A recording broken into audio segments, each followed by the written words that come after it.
कल Monday night raw में हमने जो रोमन रेंस और ब्रॉक लेसनर को देखा है, तो ये सब करते हुए इन्हें 10 साल हो चुके हैं। ये सब करते हुए मतलब कि अपने WWE के पंगे को ऐसे करते हुए आप ये 2015 से लेके 2025 तक का ही पूरा ग्राफिक देख सकते हो। 2015 वाला, फिर 2018 में जो रेसलमेनिया में इनका मैच हुआ था, फिर समर स्लैम में जब ब्रॉक लेसनर वापस आया था तो वो सीधे रोमन रेंस के सामने ही थे। फिर 2022 में भी इन्होंने रेसलमेनिया का मैच किया और उसके बाद अब 2025 में ये दोनों सुपरस्टार एक दूसरे के आमने सामने हैं। और मेरे को ये ब्रॉक लेसनर रोमन रेंस की राइवलरी बहुत ज्यादा यूनिक पर्सनली लगती है, क्योंकि ये वो टाइम था जब ये स्टार्ट हुआ था, जब मैंने WWE को घुस के देखना शुरू किया था, अच्छे से समझना शुरू किया था। पता वैसे भी था कि हाँ WWE एक स्क्रिप्टेड शो है वो सब कुछ, लेकिन इनकी स्टोरी ने मेरे को कह सकते हो WWE की नॉलेज बहुत अच्छी तरीके से थी। और वो जमाना भी था जब मुझे तो ये चीज बहुत पसंद आती थी, लेकिन लोग इस फ्यूड को पसंद नहीं करते थे। स्पेशली बोल सकते हो अमेरिकन फैंस इसको पसंद नहीं करते थे, क्योंकि विंस मैकमैन को ये दोनों बंदे बहुत पसंद थे और इनके मैचेस करना उन्हें बहुत ज्यादा अच्छा लगता था। लेकिन अब ऐसा लग रहा है कि ये वाला जो मैच है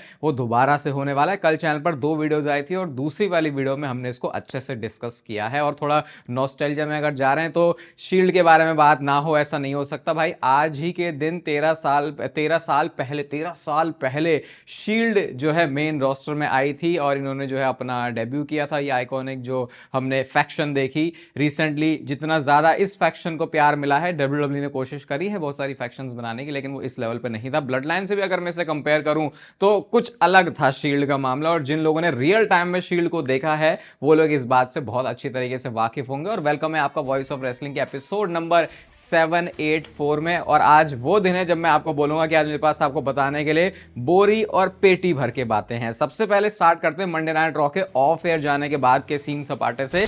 और इतना कुछ हुआ है कि ऐसा देख के लगा कि यार WWE ने ये तो दिखाया नहीं हमको मंडे नाइट रॉ के ऑफ एयर, मतलब ये तो तुमको शो में ही डालना चाहिए था। वैसे हम नेटफ्लिक्स जब से आ गया तो फिर ऐसा ज्यूम करते हैं कि टाइमिंग WWE के पास होती है जितना वो लंबा जाना चाहे, लेकिन उस चीज को इन्होंने क्लियर कर दिया था रियल में कि हमारे पास टाइम फिर भी लिमिटेड ही होता है। तो एक तो फेस टू फेस है जो कि CM पंक और रोमन रेंस एक दूसरे के आमने सामने आते हैं। और यहाँ पे CM पंक पहले ही वॉर्न कर रहे हैं रोमन रेंस को कि देख, अगर तुझे कुछ भी करना है मेरे साथ तो भाई देख ले, मतलब स्टैप तो अगर मुझे करेगा तो फिर तू अपना एक दुश्मन बनाने वाला है। तो रोमन रेंस ने बोला भाई मैं पीछे से कभी भी स्टैप नहीं करता, मैं तेरे सामने तेरी आंखों में देखूंगा और फिर put that knife in your heart, ऐसा करके रोमन रेंस CM पंक को बोल रहे हैं। तो क्या ये कहीं से भी ऐसी इक्वेशन लग रही है कि रोमन रेंस और CM पंक सेम टीम में है? मतलब है तो से हैं सेम टीम में, लेकिन ऐसे करके आप अपना जो वॉर गेम्स वाला मैच है उसको तो नहीं बना सकते। फिर यहाँ पे ना ये एक ऑब्वियसली ऑडियो नहीं चला पाऊंगा, वीडियो नहीं चला पाऊंगा, लेकिन आप ये स्क्रीनशॉट में देखना, जब रोमन रेंस और CM पंक आमने सामने खड़े थे तो क्राउड वहां पे किस वाले चैंट लगा रहा था, जिसपे कोडी रोड्स का भी रियल टाइम में जो रिएक्शन है बहुत फनी है कि मतलब ये तो इतना इंटेंस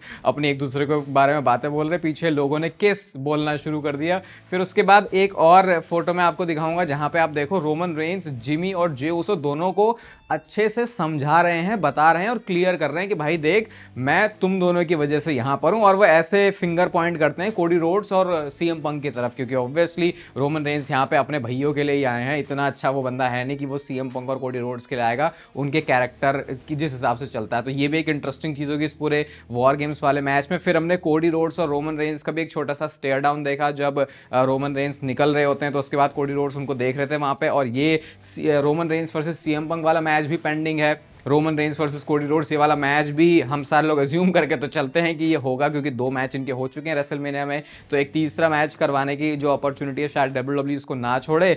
और बवाल तो मंडे नाइट रॉ की बात कंटिन्यू ही था, क्योंकि फिर जो अलग अलग मैंने फोटोज और फुटेजेस वीडियोस देखे भाई, यहाँ पे कैंडो स्टिक से रिंग साइड पे कोडी रोड्स बजा रहे हैं। मतलब इन्होंने बहुत बुरी तरीके से मारा। पहले मुझे लगा कि शायद जो सारी अटेंशन थी वो रिंग में क्या चल रहा है उसके ऊपर थी, उस दौरान ही चल रहा होगा, लेकिन नहीं, ऐसा नहीं था। इन्होंने ब्रॉन ब्रेकर को भी सुपर किक्स वगैरह मारी है। पता नहीं ये मंडे नाइट रॉ का पार्ट होना था ओरिजिनली या फिर नहीं। 1D हमने फिनिशर भी देखा, ऐसे रोमन और पंक आमने सामने आ गए, तो ये इतना बड़ा मूवमेंट मंडे नाइट रॉ में इन्होंने कैसे नहीं दिखाया? शायद WWE इस बात के ऊपर ही सारा टेंशन रखना चाह रही थी कि ब्रॉक लेसनर को मार के रोमन रेंस ने भगा दिया है। शायद वो WWE का मेन ऐसा हाईलाइट करने वाला पॉइंट तो में भी हो सकता है इस वजह से। बाकी मेडिसन स्क्वायर गार्डन का शो है तो ऑफ एयर में इंटरेस्टिंग चीजें ना करें ऐसा तो फिर हो नहीं सकता। और इवन जाते जाते भी CM पंक ने एक छोटा सा प्रोमो कट किया जहां पे वो ये बोलते हैं कि अभी क्योंकि ये जॉन सीना की आखिरी मंडे नाइट रॉ है। और यूजुअली मुझे इतना पसंद तो आता नहीं देखो जॉन सीना का म्यूजिक, क्योंकि उनके बहुत बड़े वो राइवल रहे हैं, लेकिन वो कहते हैं कि आज की मंडे नाइट रॉ खत्म होनी चाहिए जॉन सीना के म्यूजिक के साथ ही। और इमेजिन करो क्या प्यारा वो मूवमेंट है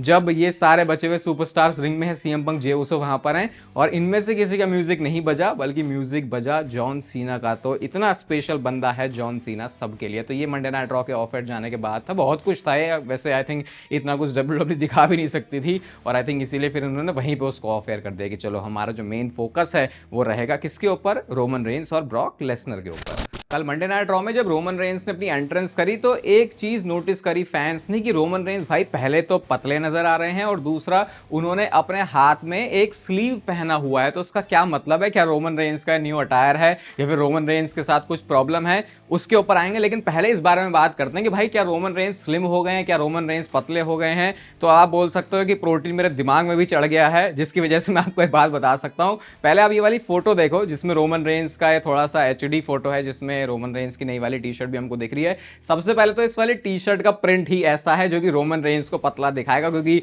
यूजुअली रोमन रेंस का जो प्रिंट है ना वो यहीं तक आता है, लेकिन जब वो ऐसा लंबा हो गया तो वो एक इल्यूजन देता है थोड़ा सा स्लिम होने का, ठीक है। उसके बाद दूसरी चीज, रोमन रेंस हमेशा कार्गो वाली पैंट्स पहन के आते हैं जो कि थोड़ी सी स्लिम फिट होती है, थोड़ी नहीं स्लिम ही होती है, वो समझ लो पूरी चिपकी हुई होती है। तो ऐसे में क्या होता है, एक इल्यूजन फिर क्रिएट होता है कि नया इल्यूजन क्या वो है ही रोमन रेंस की वेस्ट पतली है और शोल्डर ब्रॉड है। तो अगर नीचे से ही पैंट चौड़ी हो जाती है तो ऐसा लगता है, क्योंकि फिर फ्रेम जो है ऊपर से छोटा लगने लगता है, तो इस वजह से रोमन रेंस पतले लग रहे थे। और तीसरी चीज, रोमन रेंस अपने हाथ में स्लीव पहनी हुई थी और जब बंदा नेचुरल होता है तो नेचुरली आप अपनी डेफिनेशन अच्छी लेके आ सकते हो, लेकिन आपका जो मसल साइज है वो उस लेवल का बड़ा नहीं होता, बहुत लेवल का बड़ा नहीं होता, जब तक आप अपनी बॉडी में थोड़ी सुइयां ना घुसेड़ो या फिर थोड़े स्टेरॉइड्स वगैरह ना लो। तो इसलिए रोमन रेंस क्योंकि हाथ में स्लीव लगी हुई थी तो वो जो डेफिनेशन है वो उनकी नजर नहीं आ रही थी। रोमन रेंस अगर सबसे ज्यादा स्लिम कभी हुए हैं तो वो रेसलमेनिया 40 है और इस साल की रेसलमेनिया 41 में भी आप उनको बोल सकते हो। और उस टाइम पे आप देखोगे रोमन रेंस की डेफिनेशन सबसे बढ़िया थी, उनके एब्स बहुत ज्यादा विजिबल हो रहे थे। तो नेचुरली ये थोड़ी सी होती है कि और हाँ एक चीज और, मुझे नहीं लगता कि Roman Reigns back stage pump करके आए थे, क्योंकि हर बार सुपरस्टार बैक स्टेज आपने देखा होगा टोनिंग ट्यूब या वो रेजिस्टेंस बैंड से कुछ ना कुछ कर ही रहे होते हैं, वो इसीलिए ताकि जब वो टीवी पे दिखें तो बढ़िया दिखे। तो शायद रोमन रेंस के हाथ में कुछ माइनर सा इशू है, हो सकता है कि उन्होंने अपना टैटू वाला काम करवाया हो या फिर हो सकता है मैंने देखा उनके बिल्कुल यहाँ पे एल्बो के पास में कैप भी लगा हुआ था। और ट्रेनिंग के टाइम पे भी देखो थोड़ी बहुत इंजरीज कभी कभी हो जाती हैं, लेकिन ये कंसर्निंग बात बिल्कुल भी नहीं है, क्योंकि अगर ये कंसर्निंग चीज होती तो रोमन रेंस आज कल मंडे नाइट रॉ में नहीं आते और वॉर गेम्स मैच बनाते नहीं। तो ये जो कुछ भी है ये बहुत सीरियस लेने वाली बात नहीं। और पहली बात तो फेस से ही पता चल जाता है कि बंदा स्लिम हुआ या फिर नहीं, और रोमन रेंस का चेहरा मुझे तो देखो वैसे ही लग रहा था। अगर कभी वो सबसे ज्यादा स्लिम हुए हैं तो रेसलमेनिया 40 और 41 है। बाकी हाँ अब कंपेयर कर लोगे ब्रॉक लेसनर से भाई, तो ब्रॉक लेसनर के जीन्स कुछ अलग है, उनकी बॉडी थोड़ी बड़ी वाली है, रोमन रेंस की एस्थेटिक्स में आती है। और आप कह सकते हो कि ब्रॉक लेसनर का तो शायद थोड़ा स्टेरॉइड यूज भी है और वो भी जस्टिफाइड ही है। कुछ लोग स्टेरॉइड्स को पता नहीं क्या ही बोल देते हैं भाई, अगर स्टेरॉइड्स लेके आप घर में मूंगफलियां छील रहे हो तो बात अलग है, और यहाँ पे बंदा टीवी पे आता है और उसके पास बहुत बढ़िया उसके कोच है हेल्थ को जो कि उसे बता सकता है कि क्या करना है। तो ये डिफरेंस होता है थोड़ी सी चीजों में, ठीक है। तो ऐसा कुछ पतला पतला वाला हिसाब मुझे तो नहीं लगता कि रोमन रेंस के साथ हुआ है, वो सिर्फ हमें नजर वैसा आ रहा। तो आई होप मैंने इस चीज को क्लियर कर दिया, क्योंकि मैंने कमेंट्स में देखा इंस्टाग्राम पे भी कि भाई रोमन रेंस को खाना नहीं दे रहा क्या कोई। तो आई होप आपको उसका जो क्लियर क्या मिल गया होगा, एक्सप्लेनेशन है वो मैंने दे, मैं क्यों एक्सप्लेन कर रहा हूँ, बट हाँ मैं एक्सप्लेन कर रहा हूँ इस तरीके से, ठीक है। अब बात करते हैं इंस्टाग्राम पे क्या हालात रहे हैं डब्ल्यूडब्ल्यू के मंडे नाइट रॉ से, क्योंकि बहुत बड़ी रॉ थी तो किस पे कितने व्यूज आए, और सीएम पंक और कोडी रोड्स के बारे में बात करेंगे अभी हम। तो देखो यहाँ पे जिस टाइम पे मैं इस वीडियो को रिकॉर्ड कर रहा हूँ 3.8 मिलियन एक व्यूज है, जिसमें रोमन रेंस ने बैरिकेड पे स्पीयर लगाया। ये 10 मिलियन ऑलमोस्ट हो चुके हैं व्यूज, जिसमें रोमन रेंस सुपरमैन पंच लगाते हैं ब्रॉक को, और इसकी व्यूअरशिप तो इंडिया वाले अकाउंट पे भी बहुत ज्यादा है। फिर 7 मिलियन जो कि रोमन रेंस की एंट्रेंस पे है। तो जहां जहां पे भी रोमन रेंस और ब्रॉक लेसनर फीचर है वहां पे नंबर्स ज्यादा हैं, रोमन रेंस के केस में बहुत ज्यादा हैं। और जॉन सीना, ये चीज थोड़ी सी मुझे लगी यार कि मतलब जॉन सीना के ऊपर इतनी अट्रैक्शन, इतनी ज्यादा अट्रैक्शन नहीं आ रही, क्योंकि 3 मिलियन तो उस पे हैं जहां पे जॉन सीना की एंट्रेंस होती है, फिर एक 2.6 मिलियन व्यूज हैं जो कि जॉन सीना का रिएक्शन था क्राउड के लिए। तो भाई मैं भी अब थोड़ा थोड़ा ऐसे समझ पा रहा हूं कि जैसे लोग स्टोन कोल्ड का, जैसे स्टोन कोल्ड तो नहीं, उनसे तो पता नहीं फिर भी मेरा रिलेट कैसे हो जाता है, होगन की जब लोग बात किया करते थे भाई कि अरे वो आता है तो बिल्कुल अलग ही, ये मैं आज से 10 साल पहले की बात बता रहा हूं, क्योंकि अब तो होगन को इतना फिर किसी ने भाव दिया नहीं था उनकी वो रेसिज्म वाली चीज के बाद में, तो मैं समझ नहीं पाता था कि ये क्या है। तो वैसे ही अब वाले फैंस शायद जॉन सीना को नहीं समझ पा रहे, और ये सोच के मुझे फिर लगता है कि भाई इसका मतलब मैं तो सही में बूढ़ा हो रहा हूँ। बाकी अगर कोडी रोड्स और सीएम पंक की बात करें भाई, तो ये दोनों सुपरस्टार वर्ल्ड चैंपियन हैं, लेकिन इनके बारे में किसी ने ज़्यादा बात नहीं की, किसी ने ज़्यादा केयर नहीं किया।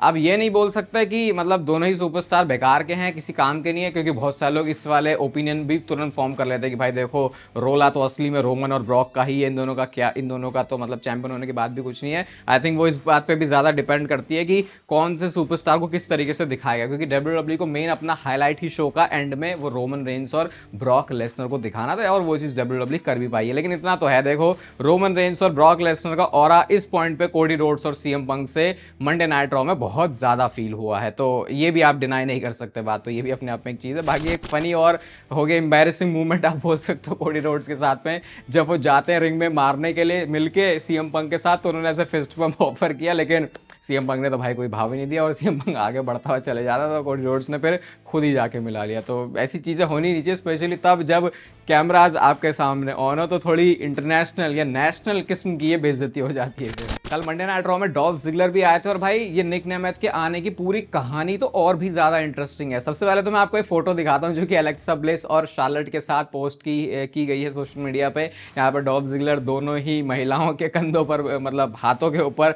अच्छे से बैठे हुए हैं, और यहाँ पे फिर एक फोटो ना बिगी ने भी पोस्ट की, जिसमें आप देख सकते हो कि ये एजे ली और जिगलर के साथ है। इसके ऊपर भाई 43,000 लाइक्स भी हैं, तो मतलब इस वाले फैक्शन को भी, इस नॉस्टैल्जिया में लोगों को जीना बहुत पसंद है, क्योंकि मैंने ये चीज़ रियल टाइम में भी देखी है, और ऐसा नहीं था कि कुछ बहुत ही अलग हो गया था उस टाइम पे, मतलब था वैसा ही था, ठीक था, अच्छा था। लेकिन वही है कि जब पुरानी चीज़ हो जाती है तो लोग उस चीज़ की वैल्यू और ज़्यादा करने लगते हैं। बट जिगलर ने अपना पूरा वो बताया कि कैसे मैं डब्ल्यूडब्ल्यू में आया है, कैसे सब कुछ हुआ। तो वो कहते हैं कि देखो, मेरे को पहले पता चल गया था, बहुत टाइम पहले मुझे बता दिया गया था, लेकिन मैंने ये किसी को भी नहीं बताया था, सिर्फ अपने भाई के अलावा, और उसको बोल दिया था कि अगर ये बात बाहर आउट हुई तो मुझे पता है कि ये बात किसने आउट करी। और कहते हैं कि मैं भी हमेशा लोगों को छुपते छुपाते हुए आते हुए देखता था, लेकिन अब मैंने भी ये खुद किया, तो वो अपने आप में उनके लिए जो एक्सपीरियंस है वो बहुत ज़्यादा अलग था, और वो कैसे बहुत ज़्यादा ग्रेटफुल भी हैं कि जॉन सीना के इस टूर्नामेंट में उनको फीचर होने का मौका मिला। और कल मंडे नाइट रॉ के रिव्यू के टाइम में मैंने एक चीज़ बिल्कुल ही मिस कर दी, और इतना गुस्सा आया मुझे रिव्यू रिकॉर्ड करने के बाद।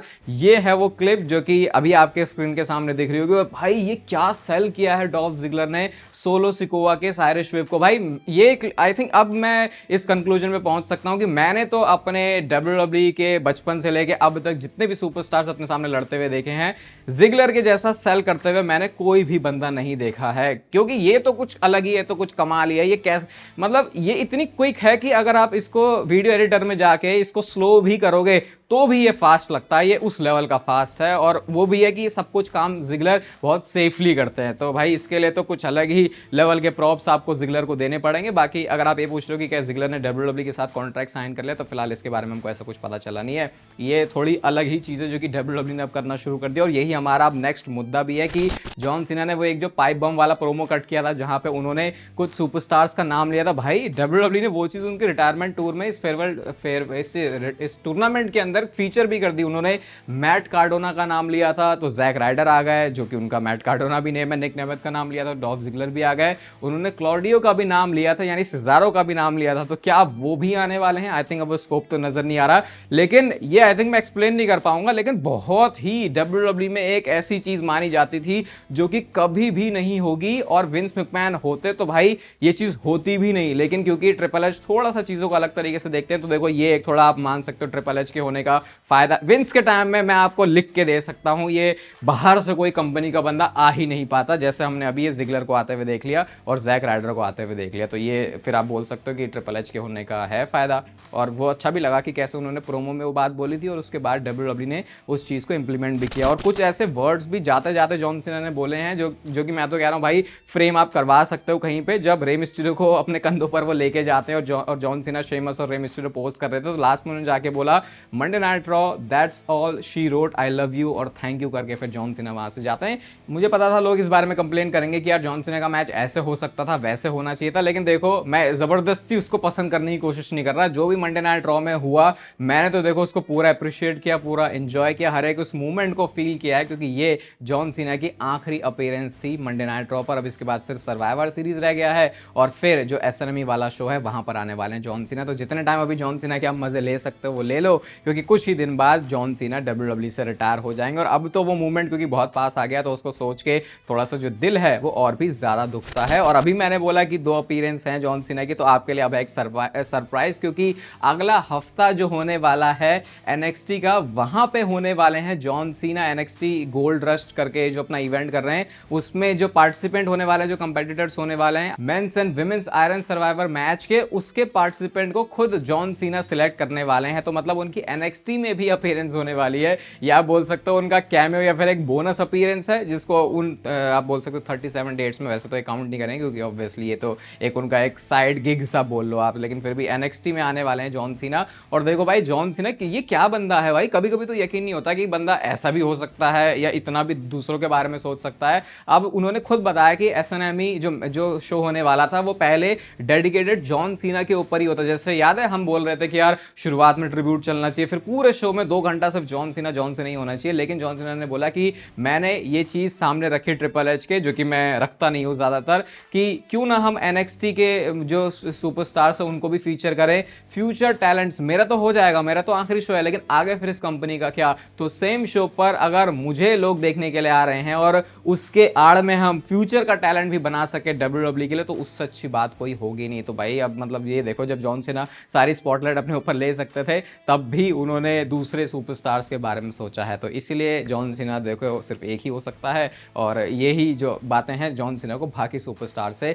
बाकी लोगों से, ह्यूमन बीइंग से बहुत अलग बनाती हैं। शेन मैकमैन भी थे भाई कल की मंडे नाइट रॉ में। आप बोलोगे भाई मैंने तो कहीं नहीं देखा, क्योंकि WWE ने वो हमको दिखाने की कोशिश भी नहीं करी। एक आप फोटो यहाँ पे देख लो शेन मैकमैन की, जो कि कैप्चर हो गई थी वैसे, और बाकी कुछ फैन कैम वीडियोस भी आए हैं जहाँ पे लोग कह रहे हैं रैंडमली कि ये क्या हो रहा है भाई, शेन मैकमैन मेरे सामने कैसे खड़ा है। फिर शेन मैकमैन ने एक ट्वीट भी किया जो कि फिर कंफर्म भी कर रहा था कि यस वो मंडे नाइट रॉ पे थे जॉन सीना के लास्ट मैच को देखने के लिए। इस ट्वीट में आप देख सकते हो कि जॉन सीना का क्योंकि लास्ट वाला शो था तो शेन मैकमैन को लगा कि मैं भी आ जाता हूँ। अब देखो इससे आई थिंक कहीं ना कहीं ये भी पता चलता है कि किस टाइप का रिलेशन है शेन मैकमैन के अभी WWE के बैक स्टेज लोगों के साथ, क्योंकि आई थिंक ये तो थोड़ा डिसरिस्पेक्ट सही मैं मानूंगा शेन मैकमैन के लिए कि अगर वो आए हैं शो पर तो उनको मतलब थोड़ा वैसे दिखाना चाहिए था। क्योंकि ये चीज़ अगर मैं ट्रिपल एच के बारे में सोचूं कि अपनी वाइफ के को लेके वो कैसे सोचते हैं, तो अगर जैसे इतने टाइम से वो भी नहीं आई थी, फिर कैसे वो स्टेफनी को वापस लेके आए थे, तो वो पता चलता है कि हाँ थोड़ी यारी दोस्ती और जो रिलेशन है वो कैसे हैं, वो बहुत ज़्यादा मैटर करते हैं। वरना आई थिंक शेन मैकमैन को बहुत अलग तरीके से भी फीचर किया जा सकता था इस जॉन सीना के लास्ट मंडे नाइट रॉ के एपिसोड में। और जॉन सीना की बातें तो देखो अब खत्म बिल्कुल भी नहीं होने वाली, क्योंकि जॉन सीना के बारे में अगले साल की हॉल ऑफ फेम से जुड़ी भी एक बहुत बड़ी बात आ रही है सामने, और वो ये है कि वो पॉसिबली अगले साल 2026 की जो हॉल ऑफ फेम की क्लास है उसको हेडलाइन करने वाला है। और परफेक्ट भी है भाई, जॉन सीना रिटायर हुआ 2025 में और उसके बाद सीधा उनको हॉल ऑफ फेम में इंडक्ट करेंगे, तो वो अच्छी चीज़ है, हमें वेट करवाने की तुम्हें कोई ज़रूरत नहीं है। और जॉन सीना की वो जो हॉल ऑफ फेम वाली स्पीच है वो भी अपने आप में मतलब आई थिंक 2 बहुत बड़े इमोशनल मोमेंट्स आने वाले हैं। मैं आई थिंक आज तक एक ही बार मेरी आंखें नम हुई थी WWE का शो देखते हुए, और वो थी अंडरटेकर की हॉल ऑफ फेम वाली स्पीच। और ये तो मुझे भी नहीं पता था कि मैं ऐसा भी हो जाऊंगा, वो भी अंडरटेकर को देख के। मतलब ऐसा नहीं है कि और भी बहुत सारे मोमेंट्स रहे, लेकिन उससे मेरे को पता चल गया भाई अंडरटेकर कुछ अलग ही बंदा है हम उस जमाने के फैंस के लिए। और आई थिंक फिर अभी जॉन सीना की ये जो लास्ट SNME वाली अपीयरेंस होने वाली है वो भी कुछ वैसी फीलिंग देके जाएगी। एंड फिर उसके बाद वो भी है कि अगर हॉल ऑफ फेम में उनको इंडक्ट कर दे तो आई थिंक उससे बढ़िया बात कुछ फिर हो नहीं सकती। और अब बात करते हैं आज की फाइनल चीज़ के बारे में। बोला था मैंने बोरी और पेटी भर के बातें हैं, तो उस बात पर खराबी उतरा हूँ, तो भाई इस वीडियो को आप लाइक भी कर देना और अगेन देख लेना चैनल को सब्सक्राइब किया है या फिर नहीं, क्योंकि बहुत सारे लोग देखते थे बट सब्सक्राइब करना भूल जाते हैं। और हम बात कर रहे हैं रोमन रेंस और ब्रॉक लेसनर के बारे में। तो कल जिस तरीके से मंडे नाइट ड्रॉ पर बुक किया रोमन रेंस और ब्रॉक लेसनर को, यहाँ पे फैंस ने थोड़ा क्रिटिसाइज किया इस चीज को कि भाई आपने ब्रॉक लेसनर को तो बिल्कुल ही मरा पड़ा दिखा दिया। रोमन रेंस तो ऐसे आया कि जैसे कि ब्रॉक लेसनर की बस वो फोड़ के चला गया ब्रॉक को, और ब्रॉक लेसनर वहां से डर डरा के भाग गया। तो भाई देखो वो उस समय स्टोरी की नीड है। अभी WWE के पास हील वाली टीम इतनी खतरनाक है ना कि उनको इस बेफेस वाली टीम को भी ऐसा बड़ा करके दिखाना पड़ेगा। बेफेस वाली टीम भी अच्छी है, लेकिन भाई इनके आपस में ही जो एक दूसरे के साथ रिलेशन है वो इतने अच्छे है नहीं। रोमन कब भिड़ जाए जे जिमी से वो नहीं पता, बाकी पंगे उनके कोडी रोड्स और CM पंग के साथ तो हैं ही। और अब आगे क्या होने वाला है ब्रॉक लेसनर और रोमन रेंस के बीच में, उसके बारे में में जो अर्ली रिपोर्ट्स हैं वो ये बताती हैं कि अगला जो मंडे नाइट रॉ का एपिसोड है